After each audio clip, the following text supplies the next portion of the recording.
Alrighty, we are here with Coach Pilgeram. He is the AD over at Corban College as well as the head women's basketball coach. How you doing today? I'm doing good, Jay. Doing good. Thanks for having me on. Of course. So I guess it's a conversation, so it'll naturally lead where it goes. But I did want to start off with a little bit of a let's go to a throwback, I guess. 1987, Class B tournament game. You get the ball. You score a last-second layup that leads to OT. What's that feeling like? What do you remember from that game? Oh boy, one of the definite highlights of my career in that game. And a lot of people ask me what I was thinking or why didn't I stop and shoot a three or stop shooter? Because I did shoot it right at the buzzer. And honestly, when I look back, I don't remember thinking anything. I remember getting the ball and just going. Our coach had said before those free throws were shot that, you got 7 seconds. You can make it the length of the floor in 7 seconds. So I just got the ball and took off. And if you watch the film, one of the Browning defenders that was farthest back under the basket kind of started celebrating and running to the crowd because he didn't think I would make it all the way to the basket, I guess. And it just kind of opened up. I went around a little bit of a trap at about half court and just went as fast as I could, made that shot. We won in overtime in that game. It was a great basketball game, great Montana high school basketball game. Great memory for myself. That's awesome. What did that lead to? Did you guys had another game? How did that go? So we played in the championship game then Saturday night, another overtime game. The Browning game Friday night was number 1 versus number 2, two undefeateds playing. And so a lot of people looked at that as the game, the championship game. We played Wolf Point the next night. Like I said, beat them in overtime. So won the state championship, ended up undefeated as a team that year, which was a pretty cool thing and another great memory with it. Interesting little knowledge nugget about that tournament that year, that the Friday games, all 4 games went into overtime. Okay. Of the tournament. And then our championship game went into overtime. So 5 overtime games out of the 8 games in that tournament. So I'm pretty sure that's a record. Don't know the official, but I'm pretty sure that's a record. It was quite a tournament. Small town Montana basketball. There's nothing like it. And so that's I got to compete in one of the great ones. That's awesome. So after that, was this your senior year in high school? That was senior year. So you finish off your senior year in high school, and then you go to Gonzaga. How was that? What was that like? Great experience for me. Love Gonzaga, love the school. When I was kind of a late bloomer, and so when I had that good end of my senior year, had a good senior year. I wasn't heavily recruited before my senior year. Gonzaga didn't have any scholarships, and so I was a preferred walk-on, recruited as a preferred walk-on to Gonzaga by the coach Dan Fitzgerald back then. And Gonzaga wasn't quite the Gonzaga they are now, but it was a great place for me to be, a small town Montana kid. I got to go play against Division I every day. Played with John Stockton in the preseason before he went. He was about in year 5, I think, in his NBA career.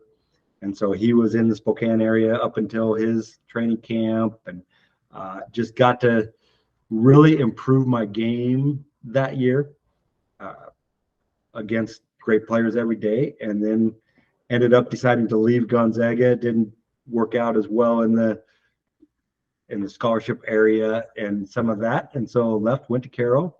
But the year at Gonzaga really elevated my game to where then I went to Carroll College, and I just kind of had been playing against a higher level for so long that then mentally and physically I went into Carroll just a different player. I don't think I would have had the career I did at Carroll if I'd gone straight from Plains to Carroll, because I wouldn't have had that year of development against just the higher level Division I.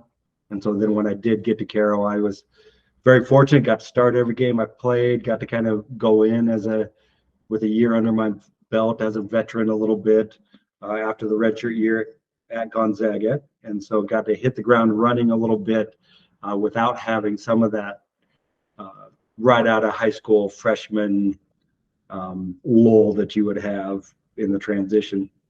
Yeah. No, that is amazing. I think that's really, really impressive, and something that's understated is going to those colleges and then having to find another way to go. Do you want to get into a little bit kind of what led more to that leaving of Gonzaga? A little bit of the writing on the wall in the conversations at the beginning. I was a preferred walk-on. The message was, well, we don't have a scholarship this year, but if you pay for 1 year, we'll pay for the 4 after that. That was kind of the agreement. And then in the spring after that redshirt year, they asked me to walk on again. And so that was part of my decision, that just not quite wanted as much as I wanted to be. And everything, and so I chose to go to Carroll. Carroll was my second option coming out of high school, and I'm very glad I went to Gonzaga. Like I said, it made me the player that I was during that competition. I just matured and grew a lot on and off the court. Very glad I did it, but also very glad I went to Carroll. I got to have an experience that not very many people do. I got to be a big man on campus from the beginning. I got to have a great career. And I wouldn't trade that for anything. That's amazing. So, the going from a D1 over there with Gonzaga, and you go over to an NIIA in Carroll, why not try to find a D2 or maybe a D3 or something a little different? I mean, there's a ton of options in the Pacific Northwest. What made you want to go to Carroll the most? I had some history with Carroll. I had gone to Carroll College camps. My mother is a Carroll College alum. My sister is a Carroll College alum. So I have some family history there.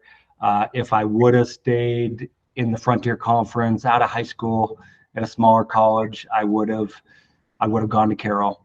And so looking at going down a level, to me, Carroll was the choice academically and athletically and everything. That was the choice. I played around a little bit. I visited a couple junior colleges out of Gonzaga, and just ended up deciding that I didn't want to be at 3 different schools in 3 years, because I would have gone to a junior college for 1 year. And so I just kind of felt like Carroll was the place to be. It, felt very wanted there, and knew I'd be able to have an impact there right away, and knew I'd get a great education. So that was my choice. Oh, that's awesome. So then you go to Carroll. And I think that's kind of where, the legends already began, but this is where part 2 kicks in, right? So you are a NIIA All-American.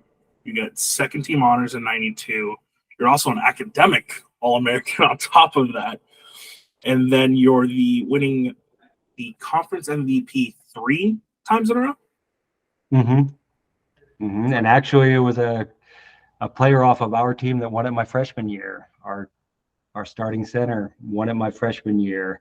He was a senior that first year that I played there, and then I was fortunate enough to do it the next years. Like I said, I got to have an experience that not very many people get to have, of stepping in and being able to contribute right away and be an impact player right away, which is something that I wouldn't trade for anything.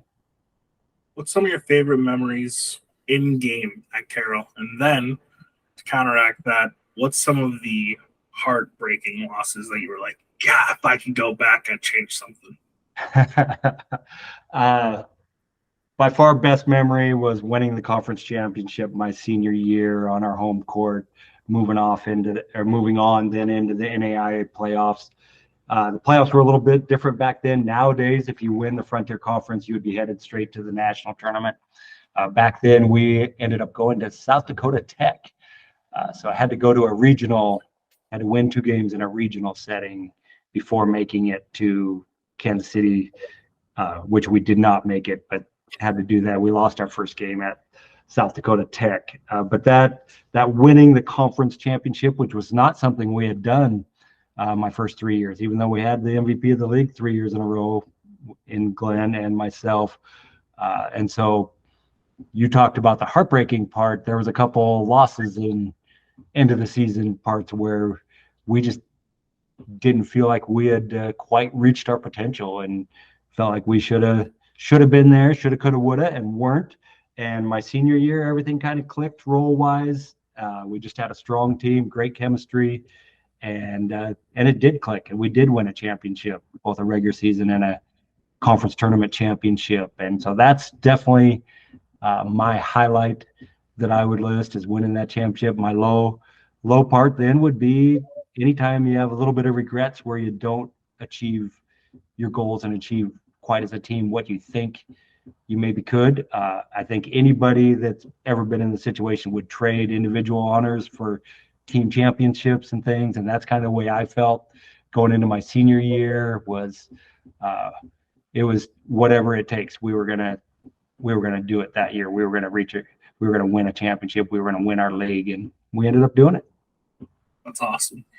So after your senior year at Carroll, you're done with basketball and college. What do you choose to do after that? Well, I got married during my senior year, and so I actually went to a international basketball league back then, an IBL tryout with the Calgary 88s in the spring. Ended up deciding to leave there and moved on and decided to.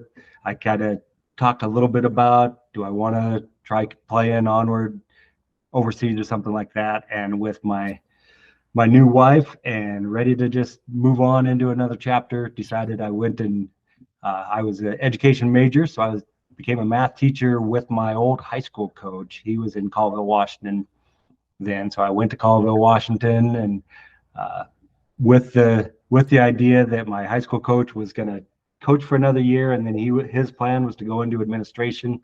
So I kind of got really set up on a platter there where he said, hey, if you come be my assistant for a year, I think you could step into a head job after that. And so I was able to be a head coach, head high school coach, and ever since then been a head coach in year 2 of my career. And Colville was great to me. We stayed in Colville for 6 years, had some really neat kids, had some great success there. Went to the state tournament in Colville for the first time in 20-some years and made it farther than any boys team had made it there. And then the opening back in my hometown being Carroll College of Helena opened up. And so then went back to Helena after 6 years in Washington. Of course. And so when you were over at Colville, I think you're understating how amazing it was over there. You get multiple district and league championships, and you were also named Coach of the Year in '97. Is that right? Mm-hmm. For the league, Coach of the Year, yeah. What was that like? What do you think made other people vote you for Coach of the Year? I think just the success our team had. I really came there in a kind of a perfect storm. Colville basketball hadn't been a number one sport there. It hadn't been a high priority sport, really. They were kind of on a little bit of a downswing. Paul Dumas, my old high school coach, had been there a couple of years, and he had it started going in the right direction. And young, energetic guy like myself walked in, and then I had some young 8th grade and freshman, very talented kids that were just very, very hungry. And so that combination just exponentially kind of exploded. The kids got better. I learned with them as a new head coach and young coach and everything. But I really think that the reason for like my Coach of the Year was just because I landed in such a perfect spot that my energy, my youth, my success as a player gained kind of some immediate respect. I was able to step on the court with our high school kids, and it was just a great relationship that I had with some very hungry athletes that were there. And so that combination was very cool. We had a couple ups and downs, but then my last few years, I really ended on some great highs. That's awesome. So then you mentioned you went back to Carroll. What was that like? So it was Capitol High School in Helena, which was, Carroll College is in Helena. Had always kind of thought I would go back to Montana, and some of that Montana pull. My wife, who I'd married, is a Montana girl, a farm girl also, and so it meant getting closer to family. Helena was kind of right in between. I was raised in Plains, Montana. My wife in Stanford, Montana. Helen is almost exactly in the middle of those two. So that part really fit. And it was kind of ended up buying a house 2 minutes from Carroll College. So it really felt like home, felt like a community where I was still a part of, still well known, could be a part of the Helena Carroll community, but also then the Capitol High School committee, our community. And so really enjoyed that. We stayed there for 20 years teaching math and coaching there. Again, you see, you're humble. You leave out some of these highlights. You go ahead and you end up winning, I think it's 5 conference championships. And then in 2015, you win yourself a state title. Yes, that was a absolute highlight. We should add in there, I switched coaching from boys to girls right in the middle of that, right in 2007, I believe, or 1990, no, 2007. Yeah. So now, as I'm towards the end of my career, it was almost halfway into my career. I think I coached 12 years of boys. And then I have 3 daughters, and my oldest daughter was going into high school. At the time, I had coached a lot of their young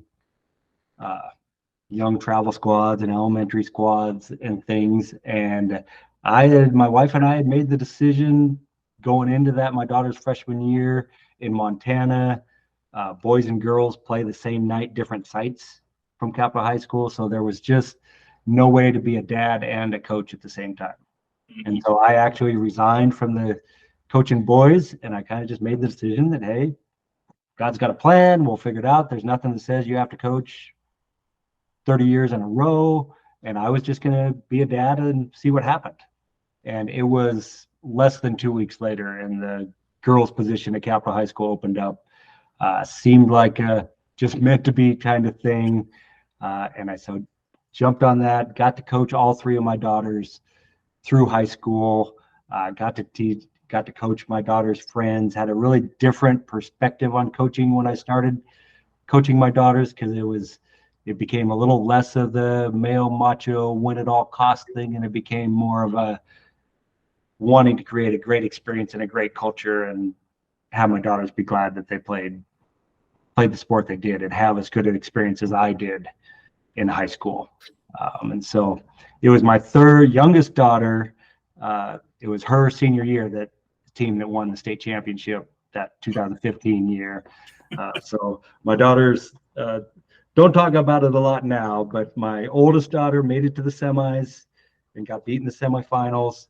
My middle daughter, Sadie, made it to the championship game and ended up runner-up. And then Raina, my oldest daughter, we were fortunate enough to win it. 3rd time was the charm in the state championship game for us, and so got to win that. But that changed to being a girls coach with my daughters and just everything that went with it, everything that I really, really enjoy and love about coaching just seemed to enhance and grow when I coach girls. And that's why I view myself as a women's coach now, and honestly don't have plans to go back. Love coaching women, love the coachability and the relationships I have with it. And I was really able to experience those through those years of coaching girls at Capitol. That's amazing. So when I was talking to your son-in-law, actually, yesterday, we had the chance to speak a little bit about, he's telling me the difference between switching from men's basketball to women's basketball. And he said, men's is so, like you mentioned a little earlier, it's macho. Your egos are kind of always rubbing. You're trying to coach, but also tell you like, hey, I'm here. There's constant power struggle. Maybe not constant, but there is a power struggle a little bit in that. And then he said, with women, it's a completely different game because you're now looking at building a relationship, and there's a certain amount of trust there until you lose that trust. Would you agree with that and say that? And what do you love about the games and the differences? Yeah, I would definitely agree with that. I really appreciated when I started coaching girls, just the more there's just less know-it-all, I'll show you attitude, a little more coachability, a little more girls are just more pleasers. They want to contribute. They want to be a part of something bigger than themselves, type thing. And that really gelled with my coaching style and my personality and everything. And so I think girls, I think they compete every bit as hard. They want to win every bit as hard. It comes out differently in terms of the relationships and things. But I also believe that the relationships are the greatest part of sports, whether you're coaching, whether you're playing, whether it's the relationships. And so I really value those relationships. Yeah, my wife would say I got in touch with my feminine side a little bit more in terms of, but I also would say I'm a very competitive coach and everything. But I do think I relate well with female athletes for whatever reason. Might have been my daughters, might have been, whatever, but I relate well. I'm able to motivate them. I don't ever think that I lowered my competitive drive at all doing it, but it is definitely a different way of relating. And I think that trust factor is huge. And I think the trust factor in between, and you have to, guys can go out and just play the game and they don't have to like each other, and they can do it. Girls, you have to build culture and trust along with skill so much more. And I actually really enjoy that part of it. I think every coach wants to build chemistry, build just a culture. And I think that's what I find easier to do in the women's side. Culture is a big thing. And I think in high school, there's a lot of turnover, right? You may have a junior who chooses not to play their senior year, or a sophomore who's like, they have to move or whatever it is. So 3 years after winning your championship, you got a job at Corban College over here in Salem. What's it like building a culture, starting over from zero and just getting over there? It was a lot of the same type thing I was used to. I think the high school mindset is, here's your team, let's make the best team we can. You play the hand you're dealt. When I first arrived at Corban, started in July, before that first year, and so the recruiting was done. The team was set, and so it was kind of a step in, and here's your team. Let's make the best we can out of it. And I kind of mentioned it earlier with the Colville boys. I stepped into a very similar situation of very hungry athletes, and then I was not young anymore, but I was a new college coach, very excited, very driven, wanting to, just make it work. And then I had 5 seniors on this Corban team that had, in their minds, kind of underachieved in terms of talent and everything. We're a little bit frustrated by that. Really, we're eager for a change. And again, my enthusiasm and my style really gelled with those 5 seniors that led the way in it. It was a crazy, crazy year. I don't think, just in terms of the ups and downs, I walked in there, and by November we had 4 ACL tears on our team, and 3 of the 4 were top, probably 8 on that team players. It was a freshman. It was a post player that was going to play a lot, another reserve that was going to play a lot, and then one other one that wasn't probably going to be as big an impact. But we went from 14 down to 10 and lost a player who played soccer and was going to come on, decided not to. We were down to 9. We had a couple other injuries. We were during Christmas break down to 7 or 8 players. And from then on, had to recruit a boys team out of campus to kind of practice against us, to give us enough to practice. But those 5 seniors were intact, and we had an All-American junior in Jordan Woodvine. And so we had 2 All-Conference seniors. We had an All-American in Jordan. If you were, looking back, if you were going to pick any 7 or 8 to still be part of that core remaining, it would have been those girls. There was no doubt on playing time or roles or anything. It was just throw the ball out and go. And I had a very competitive group. I had 2 senior captains that were, amazing leaders that helped out a ton my first year at the college level. But I look back and the coaching part of it didn't seem different, didn't seem hard. It was just a different group, and it just really clicked. I was familiar with all of our team because Sadie, my middle daughter, played at Corban. And so she graduated from Corban 2 years before I got there. So I didn't get to coach her there. But she had played there. So I had watched a lot of these girls, knew them, knew that they had more talent than what they'd achieved, and really wanted to step in and say, well, Corban University is an amazing place. My daughter had an amazing experience.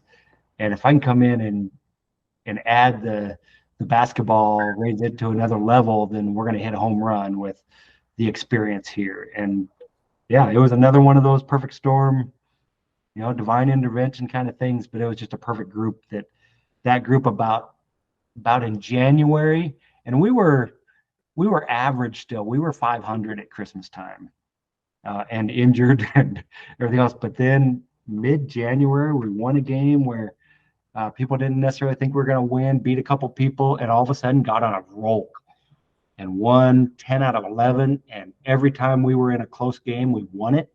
And we kind of started to become that team that nobody else wanted to play. And momentum rolled. And that team made it to the national tournament, which none of those girls on that team had ever done anything like that. And so that was a really cool experience to be able to do that. Yeah. Oh, that's awesome. So, I mean, how did the experience of getting over to Corban go? Like, was there just a phone call, or was there an opening and you applied? How did you end up leaving Montana and heading over to Oregon? Well, my wife and I had a discussion kind of the fall before the spring where I applied, and I was eligible to retire in Montana teaching in education in Montana. After 25 years, you can retire with full benefits. So I was eligible to retire. We kind of had a talk that, maybe a 5-6 year plan at some point. I wouldn't mind trying the college scene. I was starting to get ready for a change from the classroom, but by no means did I want to leave coaching. And so college made a lot of sense. But my schools that I would go to were pretty small. Carroll College, my alma mater, was definitely on that list just because of the community there and my involvement there. And Corban was on that list because of my daughter's experience here. And I really wanted to go to a private Christian school where I could be a part of that type of foundation along with being a coach. And so I remember Sadie, it was spring break. I was on spring break from teaching. She was graduated by then, but we had the family together and it was spring break, and we were in Spokane, and she just blurted out, "Hey, by the way, Coach Sky resigned this week." And that was Coach Michelle Skiles was the coach at Corban. I knew that, and that just started it all. And then that got me thinking, and I wasn't really expecting to necessarily retire to leave to college that soon, but it was one of the jobs that I thought fit me really well. And so then just a phone call to the AD of interest, making an application, coming over here for an interview. Everything just fell right in line and seemed destined. It honestly did. It just felt like the right thing to do. And it sounds like it ended up working out for Corban pretty well as you. I hope so. I think it's worked out for both very well. It's been a great change for myself, for my family, and everything else. It's been a very good change. Been a challenging change. Definitely been different. I've definitely been stretched and grown a little bit just in my comfort zone and going from high school to college. We talked about that high school mentality of here's your team, make it the best you can be. And I was very used to that. And then all of a sudden at the college level, after that first year, and going into the first year also, it wasn't a here's your team, go. It was a how are you going to get the best team you can? And that recruiting piece all of a sudden came in. And it took a while to get used to that mentality of you can never relax because you don't know what your team's going to be like 2 years from now, or who's going to, you're losing Jordan Woodvine, an All-American, who's going to replace her. And that was a lot of my time and energy and thought process was, I felt way more devoted towards that recruiting side than even the coaching side sometimes. Tell us a little bit about recruiting. I think the athletes who are going to be listening, are going to want to know, what do you do when you're looking for a player? And two, on the other side of that, as a coach, how hard is it to recruit? How do you look for your players? What goes into your mind? How do you find that target list and then start kind of checking those boxes?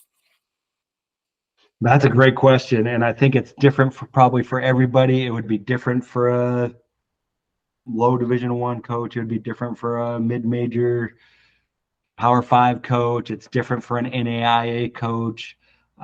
And everything else. What I've learned in my 5 years is that I think a lot of people, and myself included, starting out, just thought, oh, well, you just go try to find the most talented players you can and talk them into coming.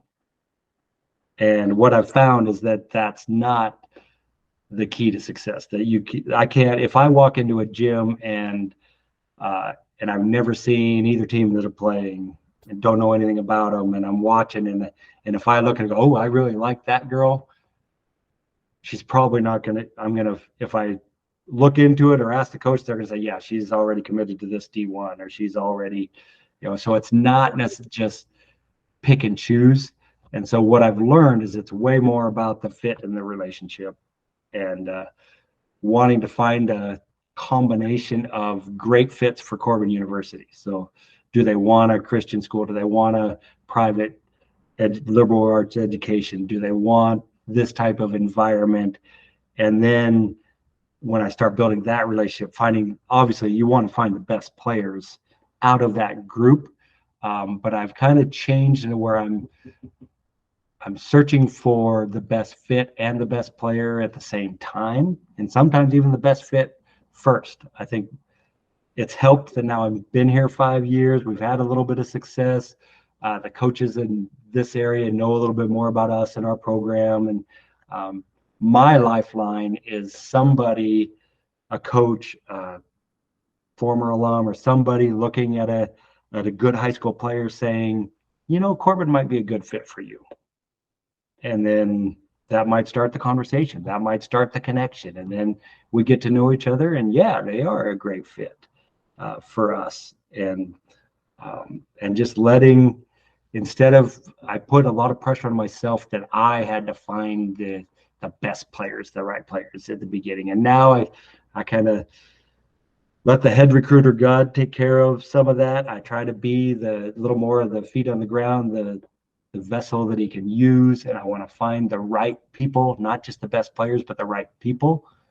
And I had a group that my first year here that really was the right people. We had a little bit of a lull in my first couple of years of recruiting. I think now we're really coming up the other side to where our chemistry and our level of character and our level of play and everything are both rising. And that's what makes an experience at a place like Corban University special.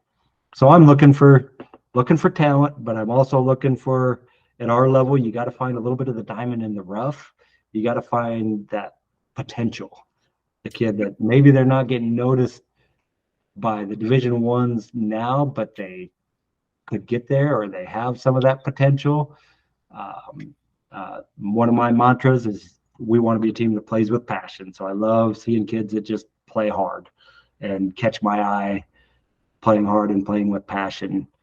And then also being able to watch kids and looking at interactions and finding the ones that are going to be great teammates, finding kids that are talented that I want to coach. And so that combination, when you get it, is golden, and it really makes this a great job to have. That's amazing. I think I actually went to a liberal arts high school, Bishop Blanchett, up in Seattle, Washington. So get what you say. It's a lot about that fit, and how are you going to make sure that is a good dynamic overall.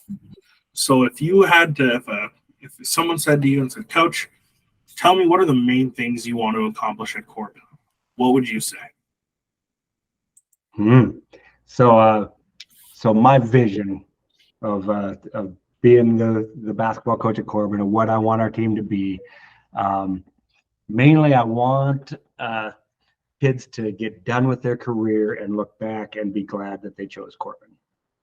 We might not win a championship every year. We might never go undefeated or whatever, but they enjoyed their experience and they're glad they made that choice. That was one of the big things that when I was talking to Sadie about taking this job, and I asked her, I said, well, you're graduated now. If you were 6 years ago being recruited as a high school senior again, would you go to Corban again? And she said yes. She met her husband here. She still lives in the area. She actually helped coach with me here for a couple of years. She's very involved in Corban still. She loves the Corban community. And so when we're back to my vision, I want kids to leave here, but I also want them to have grown into the neat thing about college is that you're going from leaving home, leaving high school to then all of a sudden when you leave college, you're adulting. You're off to a job, you're on your own, you're ready for life. And so I want to be a part of that transition.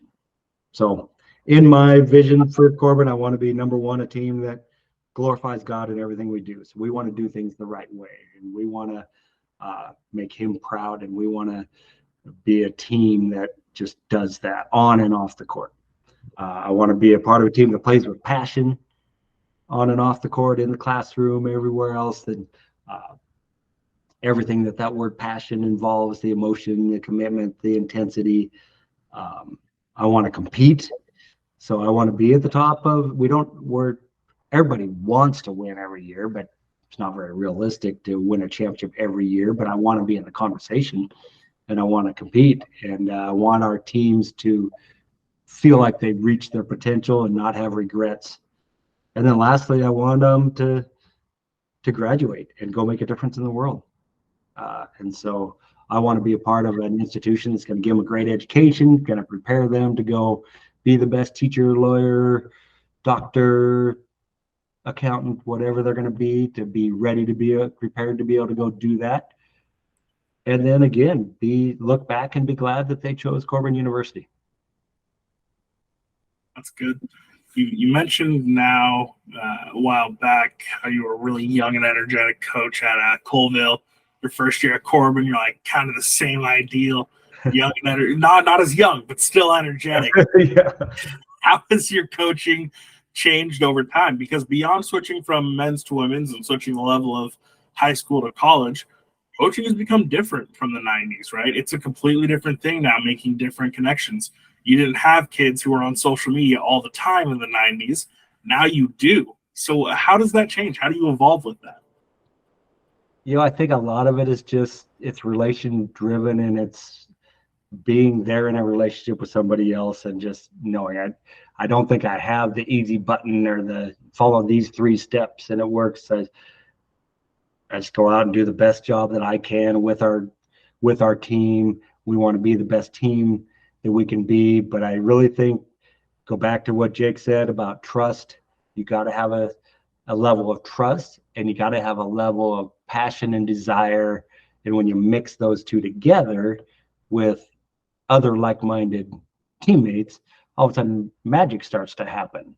And I just want to be the leader, facilitator of that. So I think it's a lot relationship driven. I really am fascinated by the whole world of sports psychology and performance psychology and just confidence. And in our world, I think that's one of the biggest things our youth need because of some of that just social dynamic and social media and a lot of the pressures and anxiety and depression and suicide higher than they've ever been. Being a part of the positives with all of that. And sports is such a great way to build mental toughness in a safe environment, and learn how to be teammates, learn how to work together, learn how to compete, and learn how to set goals. and all that. And, they have to put their phone down for 2 hours of practice every day and learn how to communicate. And in terms of my coaching evolving, I think it's just been a process of relationships. And again, I can't put my finger on one certain thing, but I do know it's not about the high-low offense or whether we ran a 1-2-2 zone or a 2-3 zone or a man-to-man or something like that. I think it's about team and chemistry and culture and what you can build together. And so that's what I try to, every new team is different. Something that works one year all of a sudden doesn't work the next year. And you trial and error. If something doesn't work with this team, then you try something else and you spin it a little different and you find what does work. And then you try to evolve as a team. That's awesome. I think a lot of coaches say, this is the way we do it. This is how I do it. We're going to make it work this way. So it's really refreshing to hear that, hey, no, we're going to find a way to mend to you and we're going to find a way to work around that. Yeah. Well, there's definitely some constants, but there's also, you have to be willing to change. You have to be willing to adapt to your team that you have. I look at Coach Turcotte that I had my last 2 years at Carroll College, and one of the things I learned from him was humility and being willing to change if something wasn't working. Because if the coach is the only one in the gym that thinks that this certain play or this style is going to work, then you can pound that round peg into a square hole all you want, and it isn't going to work. And so being able to be humble where, again, your players trust you that you're just trying to do everything you can to make the team the best they can be. And if we got to change, we got to change. You said there's some constants. What are some things that are constant in your program? And if someone comes over there, you just have to let them know, hey, this is a non-negotiable. Well, the number one non-negotiable is we play with passion. So we will play hard and we will compete hard and we will never let the other team out-compete us or out just teamwork, chemistry, us. So I would say that's the very first thing is that passion, effort, and attitude kind of idea. And then after that, I'm big on being a up-tempo defensive, take the offense out of their comfort zone kind of defensive coach. And so that's going to be a constant a lot of the times, although we might have to switch to a different type of defense depending on personnel. I like an up-tempo offense. We're going to always kind of push it up on you and see what we can get, but then we're going to be disciplined and try to get the best shot we can get if we don't get a great one. And so, but I've changed, came into college and I did spend a lot of years in high school running two-post, high-low offense, and have kind of evolved now where we just don't have enough posts at our level to do that. And so we're more of a spread team. We're more of, and again, we'll adjust to whatever it takes. But the biggest constants are in your attitude and your effort and your coachability and your trust. Those are the non-negotiables. It's amazing. You've been coaching for a long time. You still got a lot of more years left. You recently just became the AD. What was that like? That has been a very interesting change. It's been I believe a lot in Corban University and the mission of Corban. And so when the school decided to make a change from a full-time AD to a coach plus AD model, just because of circumstances and how they were, I felt like I wanted to be a part of keeping Corban great and be a part of the solution of that. And I think I hope that I can use just my experience that I do have and help the other programs be great and not just have tunnel vision now. My umbrella has gotten a lot bigger. I'm not focused just on how's the women's basketball program doing. Now I've got 17 varsity sports that how are all those doing and how can I support all of those? And of course there's a lot of different irons in the fire now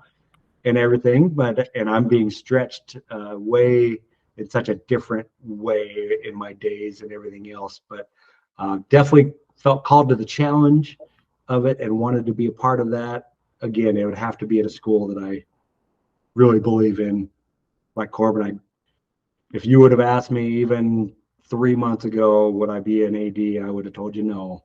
I just want to be a coach. But I was convinced that the need was there in some of my discussions, and that I was the one that people trusted and wanted to do that. And so here we are, and I'm kind of jumping into a little different challenge. But again, not willing to give up my coaching side of it. I was very fortunate in now getting more of a full-time assistant in Jake with our women's program, because I don't want to do two full-time jobs. I want to mix the two together, and Jake's going to allow me to do that. I've got a great team in the athletic department here that's going to help out also. But mainly it's just been a different challenge and a different focus for me. And it remains to be seen as we get into the season. I'm going to really have to work hard to balance those two and everything. But I'm excited about the challenge. I'm excited about the potential for impact that I can have in this role.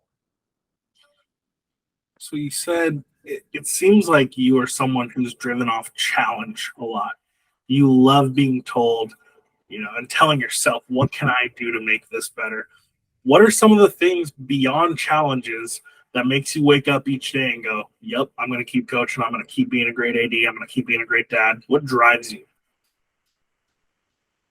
I think it goes back to the relationships. My relationship with my wife drives me. I want her to be proud. I want to support her, and I want to, she is a amazing coach's wife, which no great coach makes it this far without having a great coach's wife. The relationship that I was able to have with my kids and share teaching and coaching them, and just now the impact and the relationships I get to have with the people, both in the athletic department here. This summer, I've been doing a lot more coming to the athletic department and working with the team of individuals I have here. But getting to be a part of a team, I don't want to sit in an office and be alone the whole time. I want to build a team. And so that really drives me, seeing in terms of the basketball teams, just seeing a team come together and improve. There's just no better feeling as a coach, watching a team start to gel. It's very fun watching an individual improve in skills, but when you have a team that clicks, that synergy concept of, your sum adds up is more than just the sum of the parts. When you put all the parts together, it adds up to more than just the sum of the parts, and a team starts to gel. That's what drives me, is that feeling of feeling like I'm a part of that, like I'm a part of making and helping other people to be better and other groups to be better and everything. I think that's the biggest thing that drives me. What do you miss the most about playing?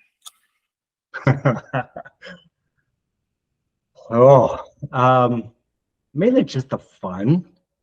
It's a different type of competitive satisfaction when you're a coach or something like that. Everybody enjoys doing something that they're good at. Basketball came easy to me when I was young. I really enjoyed playing it. I enjoyed being a part of a team. I enjoyed that feeling of knowing that I'm improving and getting better.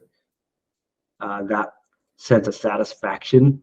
But what I miss the most is just stepping out on the court, even an open gym where 10 guys just go into a gym and say, let's play basketball and compete against each other. And so I missed that part, probably the competitive, the physical competitiveness of it. But I also miss the camaraderie of a team sport and some of that also. With it, that's probably what I miss the most. I can get the competitive juices going as a coach. That part's the same, and the feeling of unity and chemistry, and it's just it's different when you step out of the court and you're actually just playing. They call it play for a reason. They don't say go work basketball or work a sport. They say go play a sport. And so that would be what I miss. basketball now, playing basketball. Oh, I stopped about 10 years ago where it was more frustrating than it was fun because my mind wanted to do things that my body, when I tried them, it wasn't as successful anymore. So then it became more frustrating. And so now I'm a lot better at just having admitted that, okay, my playing days are done. And there was definitely a stage of frustration there and missing it more. And now I get to live vicariously through my team more, and I'm better at doing that. You asked about evolving as a coach.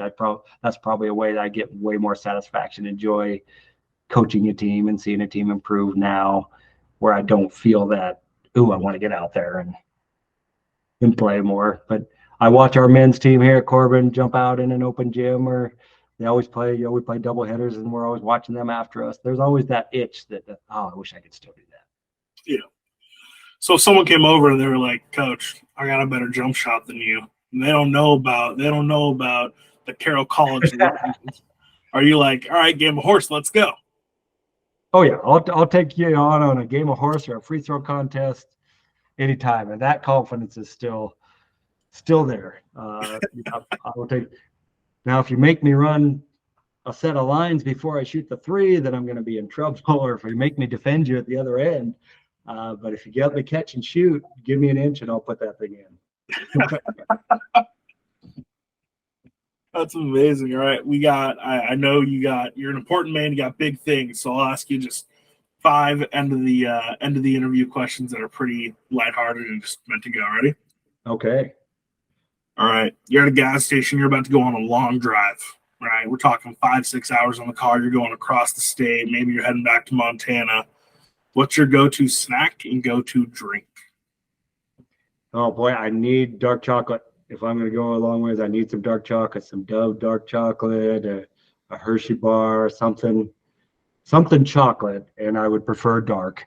My drink now, at this stage of my life, I'd have to head to Dutch and get a caramelizer. So my younger days, I would have been more of a soda, Pepsi kind of guy, but now I'm a proofy coffee kind of guy. A Dutch caramelizer, half sweet, is my go-to. You know what I think I love the most about that answer is the fact that you said Dutch Bros. That is an Oregon thing, because over here in Seattle, I'll just get Starbucks. Oh yeah, no, it's over here. It's Dutch. All the college kid stuff, it's got to be Dutch. There you go. All right, who's your favorite basketball player or athlete of all time? I got to go with John Stockton as the one that I respect and love to watch the most, just because of what he got out of his abilities and his God-given abilities, but what he got above that, amazing guy. Just in terms of most talented player, I will die fighting that Jordan over LeBron and Jordan over Kobe, that Jordan's the best player ever. But my favorite player would be Stockton. Favorite player Stockton. So Jordan over LeBron. Absolutely. All right, I got to dig into this one a little. I think Jordan didn't even win a playoff series without Pippen. Okay. LeBron drug a terrible team, a terrible sporting cast to an NBA Finals. Yeah, but look past Jordan and Pippen, and where was the other stars? And there were some average ones. I think Jordan, from a competitive level, from both ends of the floor, and part of it's my bias that I grew up, at my state. He was closer to my age, but I just loved watching him, and I think he's just the GOAT. All right, so this isn't one of the normal questions. Give me your top 5 basketball players of all time. Top 5. Oh, wow. All right, Jordan. Yep. I'd probably go Kobe second. I throw LeBron in there, even though I'd probably like watching him the least of that group. I really enjoy watching the Joker now and what he can do. Loved watching Larry Bird and what he did. I'm a sucker for the John Stocktons and the Larry Birds that weren't the most athletic guys, but got the most out of their skills. Okay. So I'm sure I'm missing some ones because didn't do my research on that one, thinking about it, but off the top of my head, that's what I'll give you. All right, that sounds good. What's your favorite time of the year? March Madness. No doubt about it. March Madness, whether it's high school tournaments, whether it's college March Madness, end of the year March Madness, without a doubt. Do you make a bracket? Yes, but only one. If you're one of those that make more than one, then I don't think you do it right. You get one, and you gotta live and die by that one. You can't make a different upset bracket or anything else. You do one, and you go with that one through the whole tournament. But all my daughters, I remember days where we would make the brackets, and back in the day, couldn't digitally fill them out. We'd have our piece of paper there, and we'd be highlighting ones we got right, and we'd be crossing out ones we got wrong. And but absolutely, I'll make a bracket, but only one. And if I join more than one pool, it's the exact same bracket in every one. Okay. If you ask me who I've got in this game, I'll tell you. All righty. So your favorite? Won't say, well, in this bracket I got them, but in this bracket I got. So no, I'm very adamant about that. If you can't tell. One bracket guy. I got it. So, who's your favorite sports team at the high school, college, and pro level? And you cannot pick anywhere you've played or coached. Okay. Well, I've been a Jazz fan forever because of Stockton. And I still, if the Jazz are on the court, I'll cheer for them. It's a much different team now, although this last team that they've got this last year or two have been kind of intriguing, and I'm jumping back on. I don't watch a lot of NBA till playoffs though. But I'm a Jazz fan by heart. I'm a Zags fan at the college level. But you went there. Can I say that? But I didn't play in a game there. If I didn't pick the Zags, I probably grown up was more of a Duke guy when Krzyzewski was there. That's what Jake said too. Yep. Jake's a big Duke guy. High school team that I don't play on or didn't play on. That's a hard one because I feel like when I go to high school games, I'm not really a fan. I'm more of a kind of recruiter and evaluator. And I really don't have anybody that sticks out as, if you're not talking about one that I coached. I don't have a team that every year I just hope they do well because they're them. The only ones that are coming to my mind are ones that I played on. All right, even here we'll make it a little harder. Yeah. Colville or Colville or Capital? Capital, more just because I was there longer, more recent. All my kids were Bruins. I'm a Bruin in my heart. I love the kids I coached at Colville, but my total heart isn't there as much just because of the 20 years going from baby girls to empty nest. That whole thing, just that's where my heart would be. All righty. And then my last question is there's a little bit of music related to it, but do you listen to country music at all? Oh yes. Okay, so Luke Combs. Yep. He's got a song called "Doing This." Okay. Opening line, it says, "Someone asked me once in an interview, what was it going like? Where'd you go to school?" But then it says, "What would you do if you weren't doing this?" So what would you be doing if you weren't an AD, if you weren't coaching?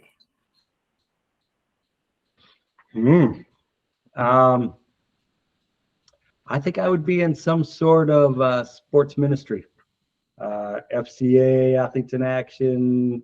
I think at this stage of my life, I'd be in some sort of sports ministry. If I was younger, I probably would into some math related. I started out at Gonzaga in engineering, decided I didn't want to be in an office and wanted to coach stuff, but I've taught math. And so I was a math major. And so it'd be a math related type field when I was younger. At this stage of my life, I'd want to be in some sort of sports ministry. Okay. If a kid's listening to this and they want to get a hold of you, or anybody wants to get a hold of you, what's the best way? Oh, creep on us at CorbanWarriors.com. You can find me in there. I am on social media. I'm on Twitter. I'm on Facebook at B Pilgeram with it, but I'm old, so I'm not as engaged with it. I will engage more. You'll have a better chance finding more stuff about me and reaching me if you go through the CorbanWarriors.com and go through, or our Corban women's basketball social media.